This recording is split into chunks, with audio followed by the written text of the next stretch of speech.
Hi folks, Jean here, and welcome to another episode of Have You Ever Read? As mentioned in the last pod, this month's episode is a bit out of sync, but we'll be going back to our regular slot of the first Wednesday of every month in July. You'll be pleased to know that this month's episode is an interview, so it's not just me. I'm speaking to my friend Peace. Sadly, as we were recording this episode, the author of the book we're about to discuss, Professor Walter Bruggemann, passed away. Professor Bruggemann went to be with the Lord at age 92. He was an Old Testament biblical scholar based in the USA. I first came across his work in my undergraduate studies when I was required to read theology of the Old Testament. It was definitely a baptism of fire, I have to say. I did feel as though I had been thrown in at the deep end and forced to swim. He was arguably the most influential Old Testament scholar of the last century. He published over 120 books in the course of his career, and his most recent work is due to be published later this year in July 25. As with so many of those in the silent generation who are returning to the Lord, Professor Bruggemann's dedication and commitment to his call into old age is both a witness and encouragement to me. I am yet to live half of Professor Bruggemann's life, but I pray that I'm able to remain as devoted to the Lord and his people as he was. This commitment was not just to the people of God in the church, but it was also to those outside its walls, a sentiment revealed in today's book.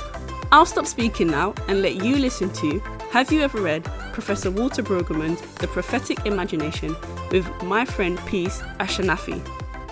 Thanks, Peace, for joining us on another episode of Have You Ever Read? Let's start with, what book have you chosen and why? Firstly, thank you so much for having me on the podcast.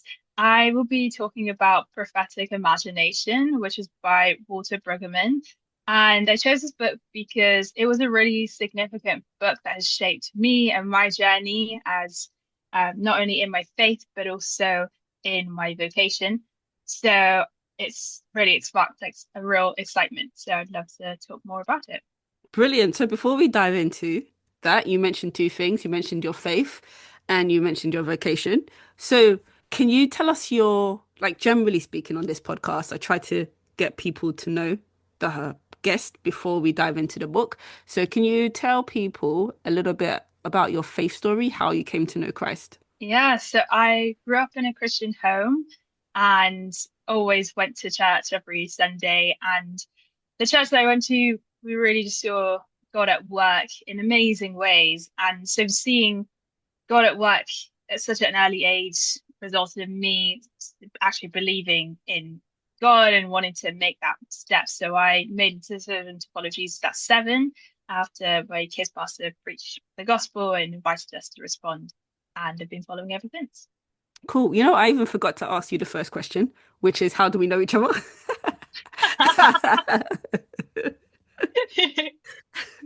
So can you tell everybody how you and I know each other? Yeah, so we know each other through church. We both attend HTB and we met, I want to say maybe a year or two ago through our workplace ministry, and then we've remained friends. Cool. That's exactly it. And you mentioned your vocation. Can you tell everybody what that is? Yes, so I am currently training to be a vicar in the Church of England. So I'm currently what is called an ordinand, and I'm in my second year of training, and I'll be ordained next summer. So you came to Christ when you were younger, as you said, but you were, Mhm. and now you're in the Anglican Church. What was that journey like? Was the church you were in before an Anglican church? And if not, how did you go through that transition? Or why did you go through that transition? Yeah, so I always grew up going to Pentecostal churches right up until 5 years ago when I felt called to move to HDB. And I remember when I had first felt that prompt, I was a bit like, oh, this is an Anglican church, it's a bit different. And I had gone to a Church of England secondary school, so I was Mm, very exposed to that. But I think it was more just out of obedience to God to make that transition and then almost to like figure out the details later, which I mm. think over the last 5 years have really discerned actually this is where I feel God's now calling me into to outwork my vocation in the Church of England. That's interesting. So it's only been 5 years that you've been in the Anglican Church, and the Mhm. process for ordination in the Anglican Church is longer than most places because you have to Mhm. go through this 1 year of discernment, and then you do the study depending on how old you are, and depending on your level of theological background study, you maybe 2 to 5, or even if you want to do it full time versus part time, you could be studying for like 2 to 10 years, right? I guess I wanted to understand like how were you able to make that transition so quickly, right? Because it's the first time joining a new setup, a new church, Mhm. and not only am I joining a new church, but I'm also coming into the way they do ministry. Like, how did that work for you? Yeah, I think what I felt, at least with the church that we're both at HTB, Mm, it is very charismatic, and I guess what the Church of England might also consider low church, which yeah. would mean like, we probably won't have as much liturgy as say other churches do, or we won't do as much of the kind of sacraments, although we do, of course, value them very much. But it would just look very different to a traditional Church of England. So I think moving from the context I was in before with being in Pentecostal churches, it didn't feel like a massive jump, except when there would be like when we celebrate Eucharist or when we'd have baptisms, and then they Hmm. would it would feel a bit more Anglican. So, Yeah. but on the whole, it didn't feel like a massive jump. And then I think I felt particularly when I was going through my discernment process, because what takes place, as you mentioned, it is a bit of a long process. And so you'd have a 1 year discernment process before starting ordination training. And so I think particularly during my discernment process, that was a great year to really deeply discern whether I felt God was calling me into the Church of England. And so I took lots of steps to do extra reading around the Church of England and their tradition and what they believe, and then visiting other churches that were outside of HTB and also the network to get a different feel for how different churches run. And I think being able to test it in that way helped me to see actually I do really align with a lot of what they believe, particularly just with their emphasis on like tradition and scripture and reasoning and experience. So that I think really helped me to really walk in that. And I do feel like there was a lot of God's grace in Yeah. that as well to feel like it did go quite quickly. And I guess for people maybe stepping back, not necessarily moving from Pentecostal to Anglican, but anyone making that transition, right? Where people are, I think in younger people, it's more common than in Mhm. older, although it does happen in older people. I think I've found that older people who have been Christian, they tend to be, I don't know if it's the right thing or the wrong thing, but a lot of them have been in the same denomination or church for 40, 50, 60 years. But for a younger person who maybe similar in your shoes, started in a church which their parents were in, and it worked for them, there were no problems, but then they felt the leading of God to move somewhere else. What advice would you give to somebody navigating that transition between denominations? Like do's and don'ts and things you wish you had known when you were making that switch? Yeah, that's a really good question. I think one, definitely take lots of time to pray and don't make a rush decision. I think for me, I took probably like maybe 4 or 5 months to really pray and discern whether God was really calling me to transition into HTB, the Anglican Church, um and yeah, and I just really took my time with processing that and discerning that in different ways. So yeah, definitely one prayer, but also maybe something I didn't do as much that I think I'd now encourage others to do and probably going back would have done as well. But also finding trusted people who could help discern with you, Mm, that act as a sounding board, but also people who may be the kind of people that won't just say, oh, stay or like oh go because that's what they want, like actually being able to help discern with you objectively and mm, really discern what is God saying. And I'd also say with moving any church, I'd say make sure it's for the right reason yeah. and not for one that is personally motivated but more out of obedience to God, which Mm, I really felt after praying for a long time. It definitely felt like it was God prompting me rather than me moving for a personal reason of like, oh, the teaching's better here or mm. the music's better there. Yeah, just making sure it's really for the right reasons. Yeah.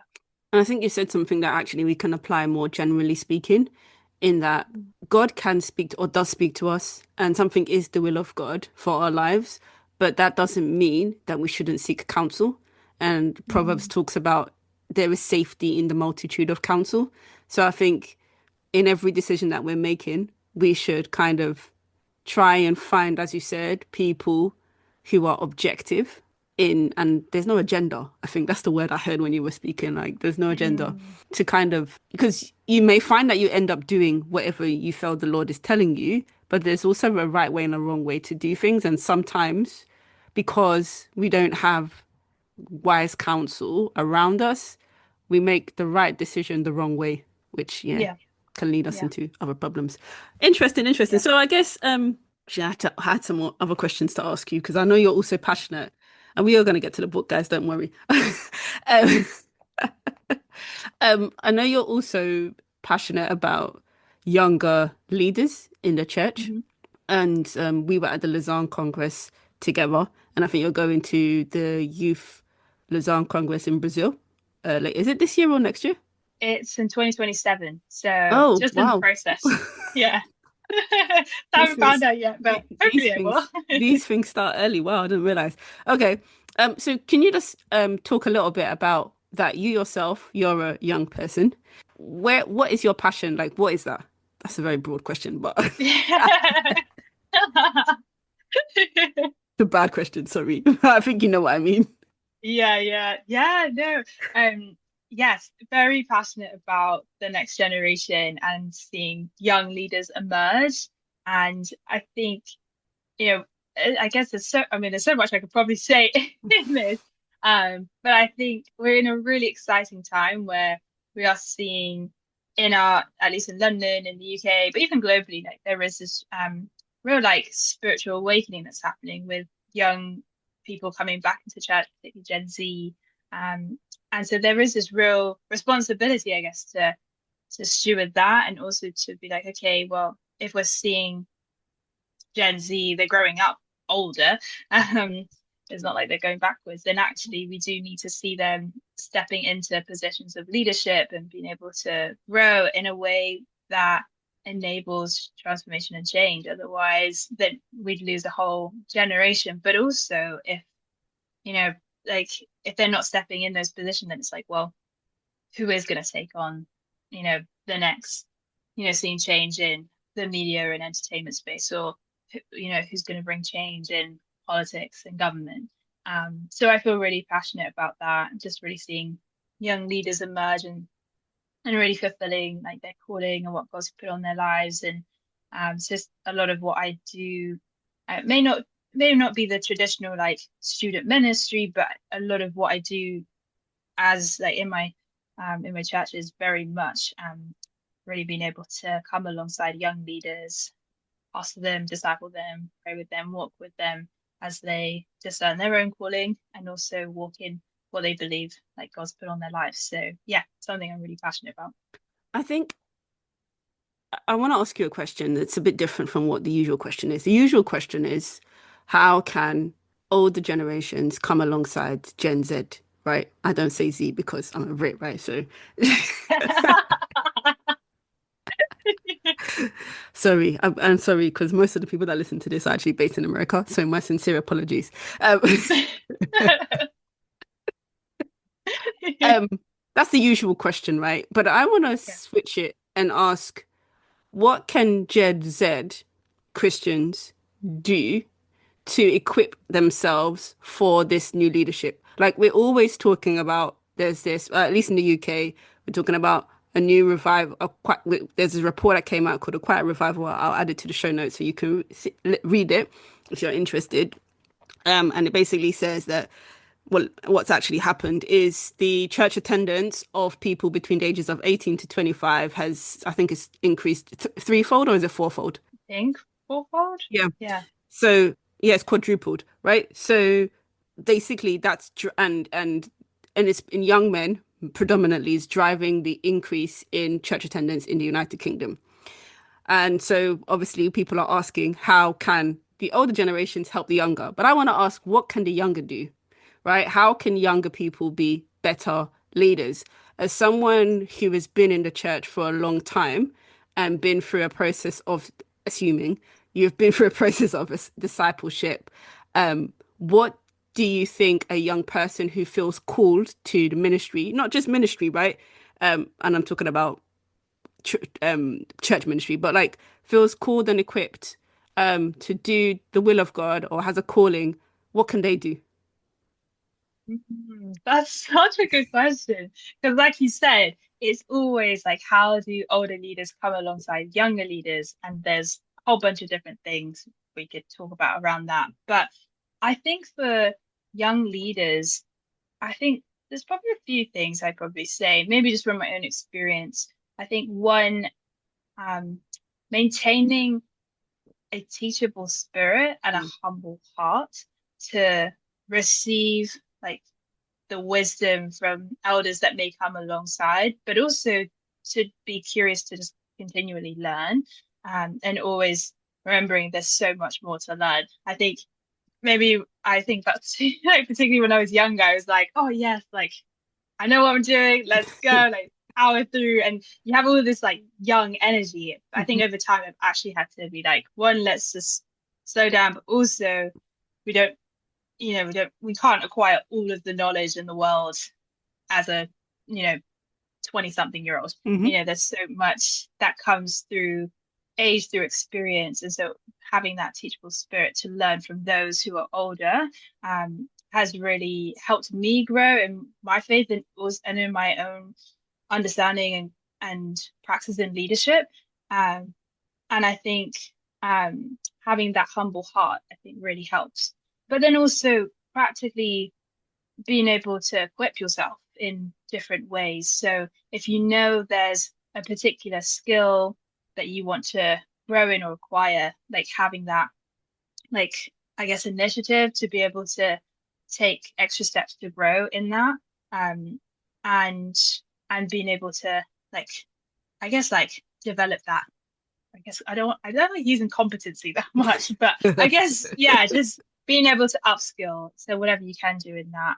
Um, and I think also maybe something particular for Gen Z, I feel like, or maybe not even Gen Z, maybe more society right now, where like we can be so driven by like instant results. Mhm. And actually so much of, um I guess, the Christian faith, but also a lot of leadership is about developing character, like perseverance, resilience, Yeah. um, maintaining consistency and commitment over time. And all of those things are not like the buzzy things that society put forward. And so I actually encourage lots of young leaders to like really, if you can really develop the character to stay Yeah. and to be consistent and to commit, to develop perseverance and resilience, even when challenges come against you, or like when, things may seem mundane and then it can be easy to quit, like that commitment to stay and that resilience to keep going, I think will serve young leaders well for the long run. And I think it will make the difference between being like a one-time wonder and somebody that develops a legacy for life. So yeah, I'd say those things. 100% agree. And I feel like you said it's not just for Gen Z. I don't like calling them young people because it's just younger, right? Like Yeah, yeah, yeah.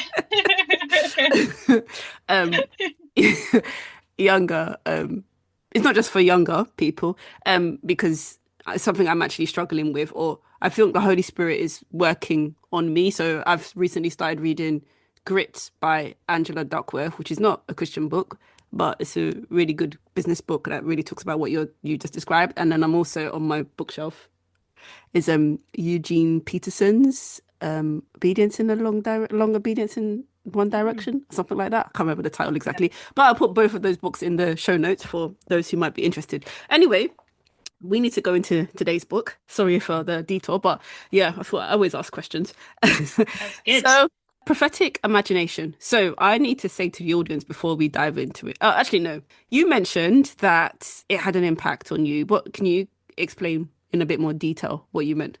Yeah. So the first time I read this book was 5 years ago in the pandemic. I was in my previous job at Tier Fund and I was doing a lot of peace building work. And I was recommended to read this book because a lot of our peace building work is kind of underpinned by this book, as well as a few other Christian books. And so I kind of read it more just because I just thought it was just a book to read for my job. When I actually read it, it helps, I think, put language to really understand the role of a prophet. Because I think up until that point, it was, I think, how I understood the prophetic was like one of two ways. Either the kind of Pentecostal charismatic kind of side, which is, I guess, partly through my church upbringing of a prophet is somebody who has like the ability to foretell the Hmm. future or have some divine revelation of what God is saying and imparting that to people.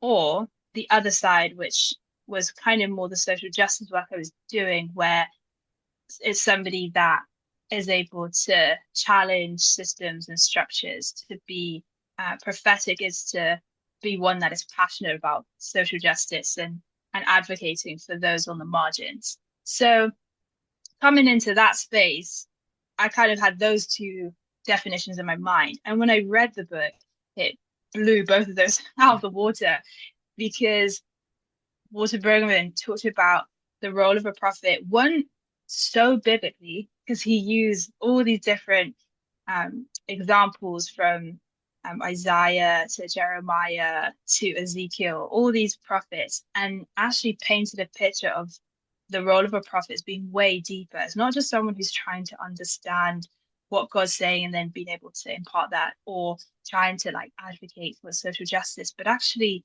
being able to give like a vision for what God's imagination is and being able to impart that and then invite people to envision a free future where God is present. And so it's so much deeper than just trying to like fix the current world that we're in or trying to declare what God might be saying just for the sake of it. But it's actually like, what would it look like if God were a free agent in the world and all wrongs were turned to right and his kingdom really would be established on earth as it is in heaven, and invite people to live in that way and also to cast a vision that's different to what the world is offering. So it just felt so much deeper. And so it really impacted me, I think, because I kind of was sensing there was like maybe something of the prophetic to tap into a bit more.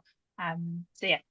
Very interesting. So I'm glad I didn't ask the first question I was going to ask because it's good to know the background of why you chose the book because I assumed, and what I was going to say earlier was you came across this book through your studies because of who Walter Bruggemann is. Now, what I was going to say to the audience is that he is like in the world of theology, and if you've studied like academic theology, he is the preeminent. Is that the word I'm looking at? The Prominent, main yeah. prominent. That's it. He is the main Old Testament scholar. Like he's 92 now, but anyone who knows anything about academic theology, Old Testament theology, will tell you that Walter Bruggemann. I mean, he's like N.T. Wright, but for the Old Mm. Testament. Hmm. And he's older, so yeah, you get the picture. So I assumed that it was there. It's interesting to note that actually it came from work, and even more interesting that it was something that Tear Fund recommended. I know what Tear Fund is, and maybe outline to the audience who or what Tear Fund are. Yeah, so TIFND is an international relief and development organization, and they work in over 50 countries globally to provide immediate relief in disasters or crises, but then they also work in the countries to do long-term development to see the countries restored. So yeah, And it's Christian. yes, and it's Christian. Sorry, I should have said. And so after reading that, I guess I'm asking the questions in a different order. How did the book actually impact your work? Yeah. So I think it, yeah, as I said before, it helped me understand the role of the prophetic as more than someone that is bringing divine revelation of the future or someone who's passionate about social justice, but um, inviting people to envision like an alternative future, and particularly in the work I was doing with peace building, where there, all of the countries we were working in, they were identified as like 20, what do you call high conflict like countries, where there was just a lot of fragmentation. There was a lot of war, conflict, violence. And the way Tiffin works is that they come alongside local peace builders, organizations, partners to facilitate and support them do the work rather than Hmm. Tiffin kind of coming in and doing it. So we were kind of coming alongside local peace builders and organizations doing peace building work. And so it helped me to understand the role of peace building in conflict to as more than just trying to resolve the issue, but Mm. actually being able to cast a vision for what the country would look like. Like, what would it look like if these local peace builders had a vision of restoration and hope? And what would it look like if God were actually in this place? Like what are God's dreams for this city? And being able to encourage the local peace builders to have that mindset and be able to walk in that. So it changed the way that I saw peace building and also support the local peace builders as well. There. Amazing, amazing. So turning like back to the book, just so the audience get an understanding of what it is. First thing to say is that this book is at least 45 years old, from what I understand. I think I've got the 40th edition, but that was came out sometime after the pandemic, I want to say. So yeah, this book is broken into, let me look at it, 7 chapters. So the first is where basically Professor Bruggemann is outlining his thesis on what prophetic imagination is, and he bases it on Moses. As I said before, Professor Bruggemann is the main biblical scholar, right? And so he talks about it from the lens of ancient Israel. And so he's starting with Moses. He goes through how things changed in Israel between Moses and Solomon. And then he talks about how Solomon's reign and kingship is a counter to what Moses was trying to do. And then he then goes into what the prophets, so Jeremiah and Isaiah, were countering post Solomon and the kingdom of kingship. Yeah, kingship in Israel. And then the last 2 chapters are about how Jesus fulfills what Moses originally outlined. So that's the structure of the book. I guess, Peace, I want to ask you, what chapters or what part of the books really stood out to you and why? What was your favorite part of the book? Yeah, so I mean, firstly, that was an amazing summary of the book. I thought if you asked me a question, I was like, goodness, how would I do that? You did that very well. I've done it for many books, so I'm used to it now. But yes, favorite chapter. I loved. Oh, yeah, it was so hard to even pick one. But I loved the chapter 5, which is criticism and pathos in Jesus of Nazareth. So basically, just talking about how Jesus fulfilled the prophetic ministry and walked that out throughout his life and then his death and his resurrection. And I think it really just put a picture as to how the role of the prophetic would look like in, and not just anyone's life, but in the life of Jesus. Because in, as you said, like in the first probably 4 chapters, like it's kind of just like really breaking this whole like concept down from, journeying through to lament to hope. And then like it was kind of like, okay, after reading chapter 4, it's like, okay, what does this actually look like Yeah. practically? And so being able to put a picture in the life of Jesus really helped me to kind of see, one, what does it actually look like, but then also to like really see like particularly maybe a couple of things to draw from that is like probably the first thing was like when Walter Brueggemann talks about compassion Hmm. as this like radical statement against the dominant culture that says that those living on the margins should are like they're not seen, they're not regarded, and that is just accepted. And actually, Jesus choosing compassion was this radical statement Yeah. to choose it, like push against the dominant culture and actually say no, like those on the margins will be heard, and this state of humanity is unacceptable. And I will choose to not only feel their pain, but also embody it. And so even like there's many points in scripture where it says Jesus was moved to compassion. And even that word in the Greek is like actually like move like you is like you feel it in like your guts, like the Yeah. inward parts of you.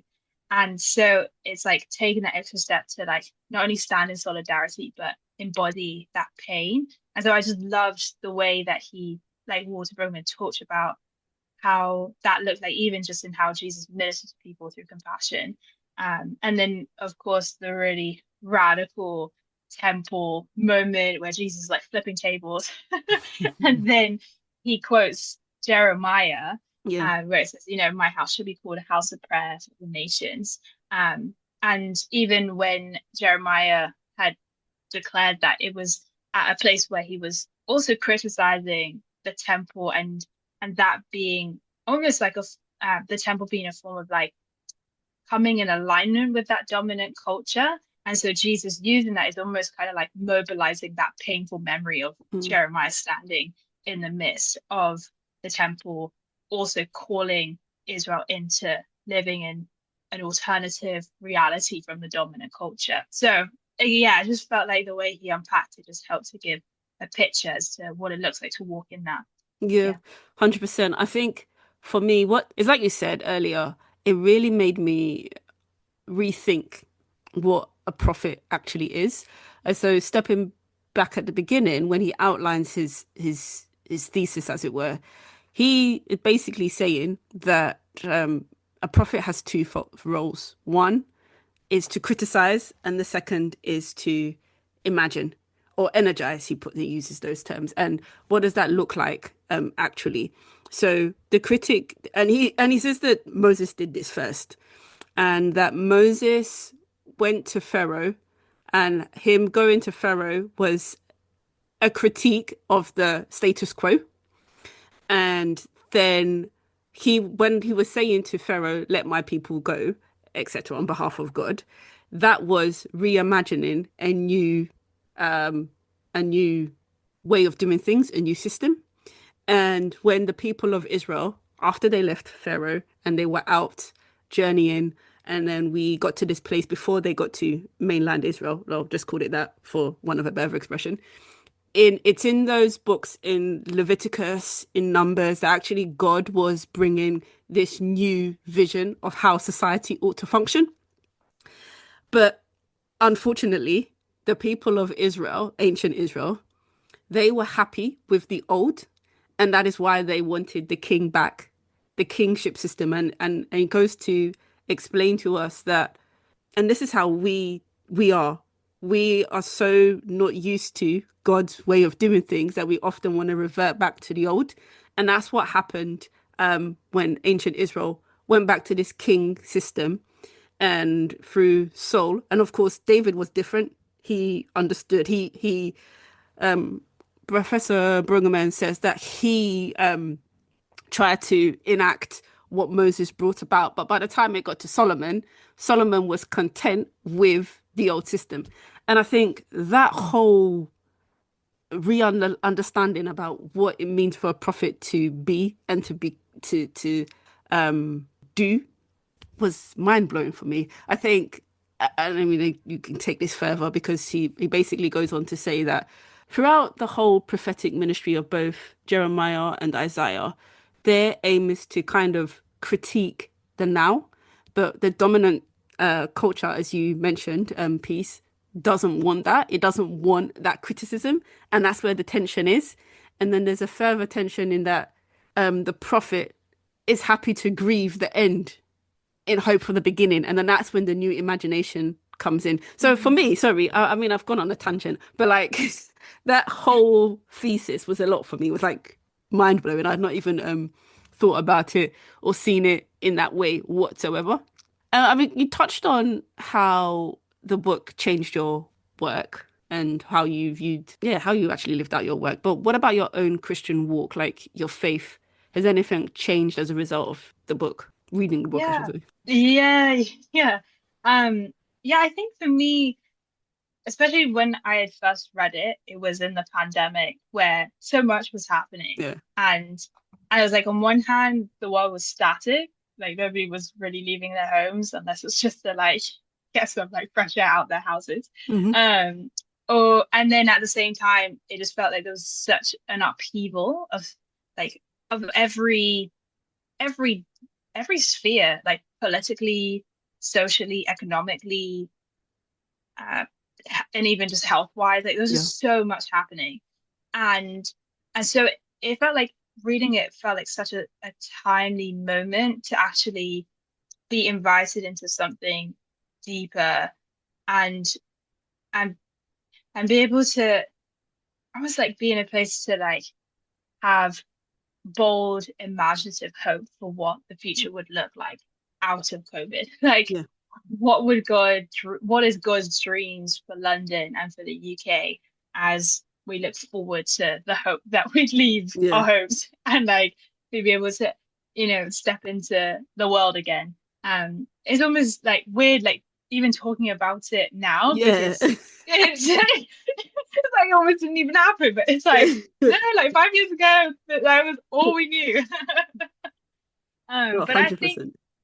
yeah. But then I also mentioned to you before, this actually started that I've actually read this like number of times since. Mm. Um, and each time I've read it, it's this constant pull for me to grow deeper in my relation with God, to understand like what is His vision Hmm. for the world, and then how do I go on that journey of lamenting the world that we're in and not just accepting it for how it is, not accepting the brokenness, the conflict that's in the world, and then going on a journey to challenge, but then also to, as you kind of said, like to be energized by this new vision of hope, and then to invite other people into that journey of like lament and criticize, energize, hope.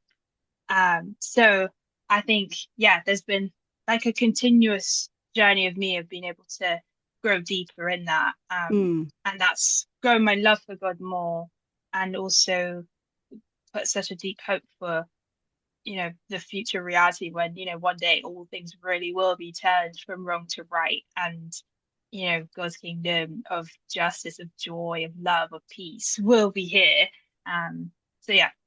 Can you talk a little bit more about the lament piece? Because I think one of the things that was a real challenge, or I don't know, say maybe a reminder, was that there is a call to lament and it's prophetic. Can you dive into a bit more about how that impacted you? Yeah, I think, yeah, prior to reading the book, I don't think I had a massive theology of lament, Mm. especially growing up in the context that I was in, particularly like in very Pentecostal charismatic spaces.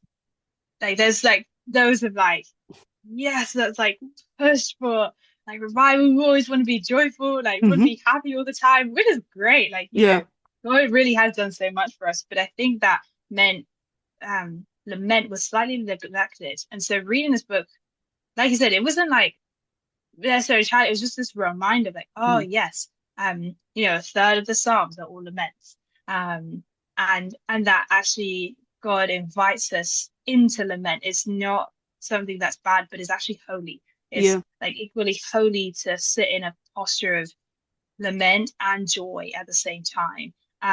So I think for me, it impacted me to actually allow, like, to actually feel the weight of the brokenness of the world and actually like share in God's burden for the brokenness of the world, in a way that I think prior I would often resist wanting to be too, uh, wanting to be too like wanting to like not really feel the weight of like sadness or Yeah. the grief or the frustration or even like the righteous anger Mm. that comes from like seeing the state of the world. Um, but actually, I think since reading the book, I've felt more comfortable to sit in that place, Yeah. knowing that it's not a place to like, make a home in, but it's actually just a place to like sit in so that you can actually just see God meet you in that place to then like point you to hope. And it's so interesting because what Bruggemann talks about, like you can only have hope when you first go through lament. And Mm. so actually like if anything, to not go through lament is actually, and it like almost like coming in alignment again with the dominant culture. Like um in I can't remember exactly where, but I know in Jeremiah there's this section where like the people of Israel, they're just like when Jeremiah like declares like a prophecy of judgment, they're just like, no, no, we're just gonna declare peace, peace. Yeah. Yeah. And so it's this thing of like, oh no, like everything's fine, like there's nothing wrong. We're just gonna stay in this place of hope. And Jeremiah's like, no, no, you There's actually something really wrong. want to Yeah. see there's really something wrong. Yeah. And No, so yeah. Yeah. yeah, go. No, I'm just gonna say 100%. He has a line which I never really thought of before. He said that grievers know that in grief is the only way you're able to move on. Mm, And I just it's so simple and straightforward, but it's the truth is, as using the example that you've given, if you don't grieve or mourn, then you're saying that it's okay, and then yeah. you can't move forward. Then there is no hope. Then there is no progress.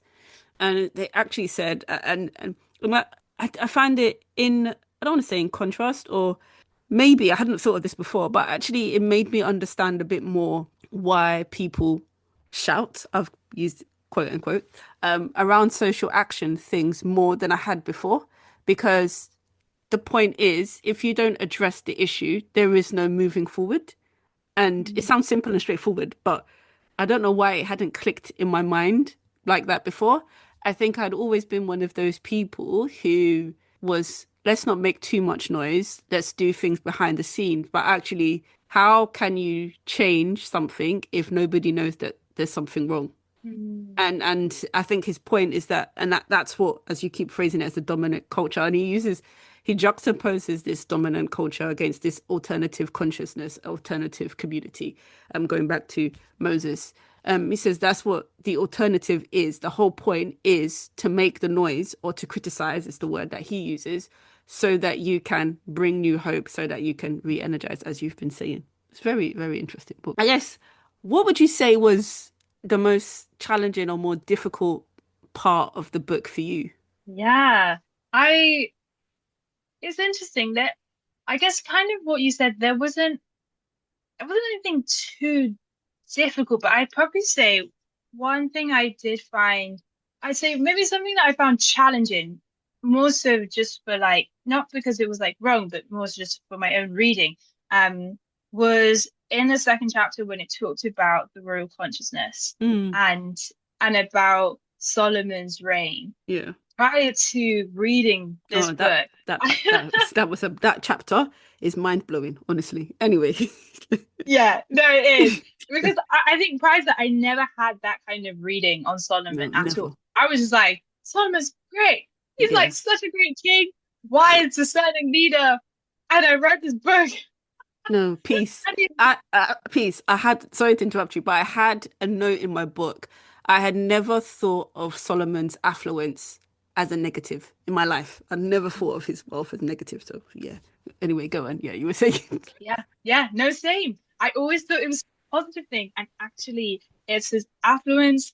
It's, if anything, his wisdom that was probably his downfall.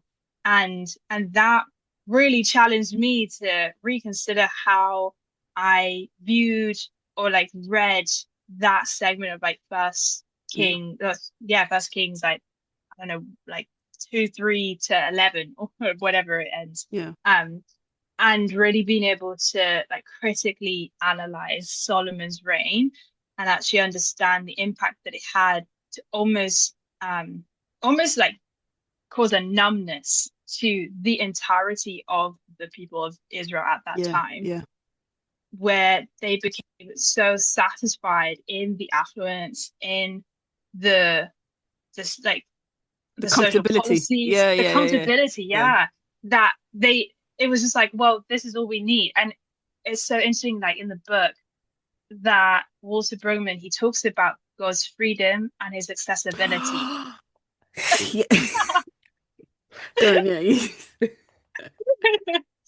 And I just felt the way he unpacked that No, man. honestly Yeah. blew my mind because he basically talked about how the way that Solomon ruled in that period of time and obviously built the temple And it was like this moment of like the moment the temple was institutionalized, it was like, okay, like God is no longer free, but he's accessible. And that was like, Yeah, I'd that's never amazing. even seen it, It's yeah, I didn't know.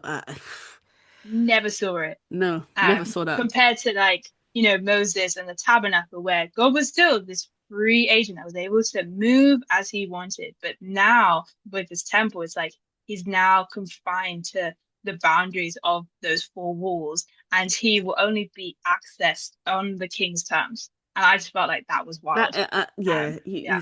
you've brought up a lot of things, peace. So there was the verse that actually blew my mind that he used. I can't remember where it is, but he said to going back to the affluence piece, and really because as he was making the argument, I wasn't fully convinced. And then he said, just think about the verse where they were so affluent that they had houses that they weren't living in and eating food that they growing food that they didn't eat. And I was like, wow, that's like gluttonous. Like we're not supposed to be that wasteful. And he made the point that we're just supposed to be content. Like if, and then he goes back to um under Moses where you had to oh, with the manna. That's the yeah. Honestly, this man's knowledge was amazing. Like the way he, yeah, guys, you need to read the book. Anyway, he made the point that they had enough manna to eat for that day. Nothing was given over to the next day, and nothing was wasted, and everybody had enough. And that's what God had ordained. That's what God, the way God created it to be. Not this situation where we have so much that it goes off. That's not God's realm. So yeah, that's going back to the fact that wealth can be a negative. And then the second thing you said that I wanted to comment on, accessibility and freedom. I was thinking about it like it's how we are, right? So because of the cross, we, Christ and God are accessible to us because of the salvation. But actually, God doesn't have, for a lot of us, God doesn't have free reign in our lives. He's not our Lord. So it's almost like he's our savior, accessible, but that freedom for him to tell us what to do and live under his lordship is not there. I mean, the book has a lot. So I mean, for me, that chapter, honestly, it was it was a game changer. Very challenging. I would say the other things, I mean, if I'm thinking more practically for readers, if you're not somebody who's used to biblical studies, like this is a real biblical studies book. And I think it's only in like the last chapter or so where Walter Bruggemann makes it a bit more practical. A lot of it is really, I don't want to say dense because it's not dense, it's not a thick book, but it's really basically understanding the mindset of the people at the time. So that's what biblical studies is, right? You take the Bible and the text and you look at what was the understanding at the time and also read the text alongside and draw conclusions. And so if you're not familiar with that, you might struggle a bit, but overall, I would still tell you to give it a go. As we said before, he is the main guy in Old Testament studies. And also, one thing I did say, I know conscious of time, sorry, I'll try and wrap up soon. One thing I'd say is I did struggle with the idea, and it would be good to get your input on this, that Moses was like a social activist, a bit like a Martin Luther King type figure, in that he had this not agenda, but like plan of what he wanted to achieve. In the same way Martin Luther King say wanted slavery, civil was fighting for equal rights. I am not entirely sure that I got that from the Old Testament in terms of when I read the text. For me, I felt that Moses was just fulfilling the will of God or listening to God and then moving. I wasn't really sure about the Moses had this elaborate plan. I don't know what you think of that. Yeah, I think I probably agree with you in that I don't think that was the primary aim. Mm. I think it probably just naturally I came, came, yeah, yeah, yeah. but I don't think it was his natural or like his primary purpose to like, try and create this whole social active movement. I think it's just like I'm just trying to get these people out. Yeah. I don't even think he was actually trying to get these people out. I was gonna say, I don't even think it was. He was just like, Lord, you're just speaking in all these like crazy ways. I just need to be obedient. Yeah, but other than that, I really think it's a great book to read. And as I've always said to people on this podcast, the aim is not to say that every single book I'm going to agree or you're going to agree with everything that's written in the book. It's, as I always say from my verse in 1 Thessalonians 5, test every spirit, hold on to what is good, throw away the rest. And I actually don't think there's any non-spiritual stuff in here. I'm not trying to say there's anything negative. It's just, for me, I didn't quite get or necessarily agree with that reading of the text. Is there anything else, Peace, you want to say to the readers or listeners about the book before we move to the quick fire questions? Not anything particular, just an encouragement to read the book. Yeah. Agree, 100% agree. And, I always end with these questions. So do you have any reading habits or reading tips that you want to pass on to everybody else? Yeah. I think the one thing that I do is whenever there's like a key phrase or a key quote, like I always underline it. And that just helps, like if I'm going back on the book again, then I can do a quick skim and then just see like, okay, these are the key points or the key phrases. When I was younger, I used to also like write along like margins and then like any notes or things. Which depending if you're somebody that likes to do that, that might be helpful, or you might find maybe like having sticky notes or just having just somewhere where you can just like keep some extra notes on things you were reflecting on, questions or things that may be helpful to pick up on. So there are a few things. Cool. And do you have a favorite author, Christian author, and if so, why? So I'd say N.T. Wright. It's funny that you mentioned him in the podcast. Yeah, I think he really helped me understand the kingdom of God and like just that being just the essence of the gospel.